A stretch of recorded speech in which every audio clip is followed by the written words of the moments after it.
But I'm not leaving because it was hard. Had that been the case, I probably would have departed 2 months into the job. I am leaving because with such a privileged role comes responsibility. The responsibility to know when you are the right person to lead and also when you are not. I know what this job takes, and I know that I no longer have enough in the tank to do it justice.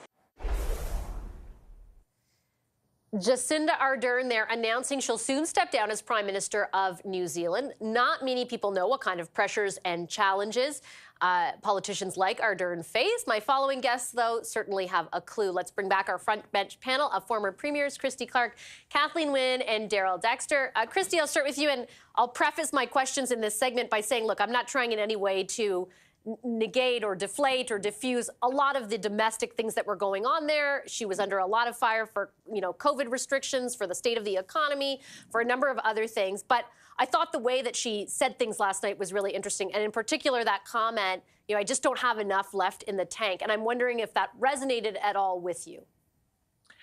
No, not really. I mean, I think, can I just say, I think she was a real inspiration to women. And I think that it was fabulous to see her, particularly at the beginning of her term where she was, she handled that terrible tragedy, the murders at the mosque in New Zealand, just with such grace. And she was a fantastic role model for women around the world who want to get into public life. So, but I didn't really I can't say that I ever felt that. Like I never was in politics and said, I just don't have it in me anymore to keep doing this. But, it is a really hard job. And she has a little girl, and I think probably wanted to spend time with her, and facing a tough election and contemplating another 4 years of, that would have brought her total term to nine years. I think, it's a very personal decision, and you've just got to respect people who want to make that decision. But did I ever think to myself, oh, this is really hard and I'm kind of done with that? No, I didn't, but I totally respect where she's at. I appreciate the honesty. Kathleen, how about you? Did the way she framed it resonate with you? I'm kind of with Christy. I didn't actually feel that either.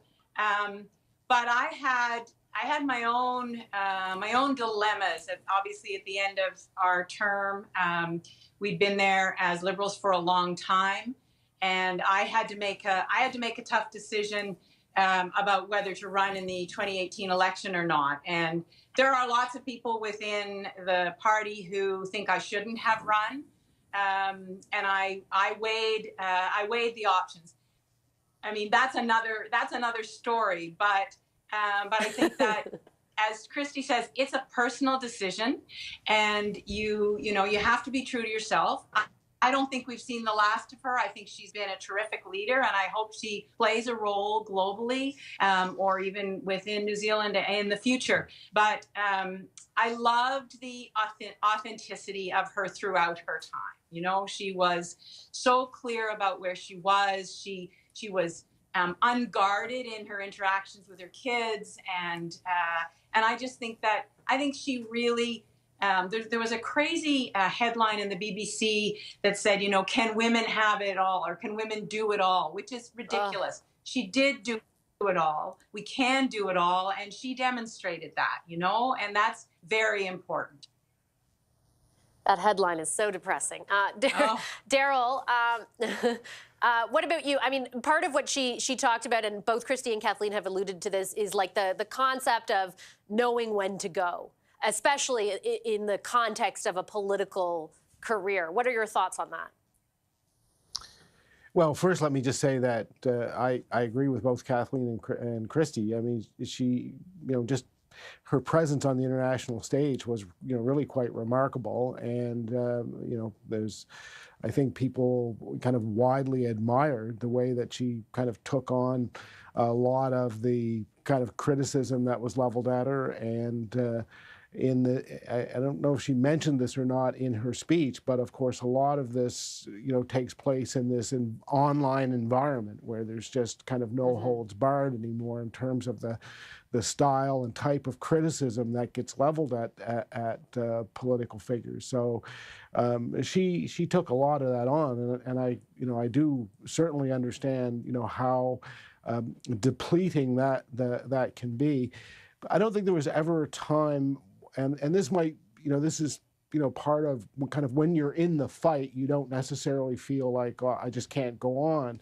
But I think after I was out of political life, it took me, kind of 5 or 6 months to kind of really understand kind of how exhausted I really was physically, intellectually, emotionally, because you're so tied up, and the work that you're doing is so significant, and the people that you're working with mean so much to you, that you don't really necessarily feel that it's hard, or I can't go on.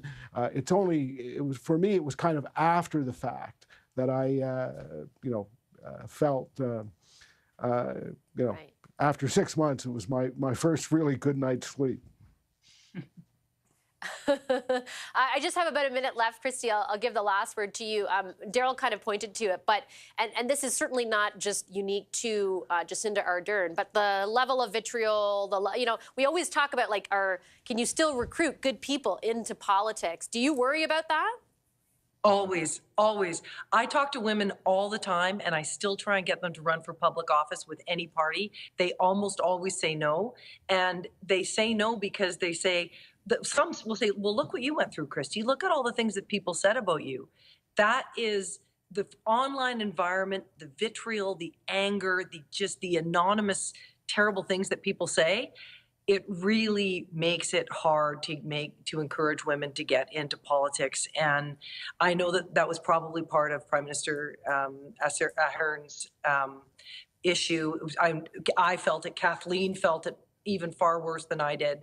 It's not easy. Right. It's not getting easier, and it makes it very difficult for women to make sure, for all of us to make sure we have the benefit of women representing half of the parliaments, the parliamentary seats in our country.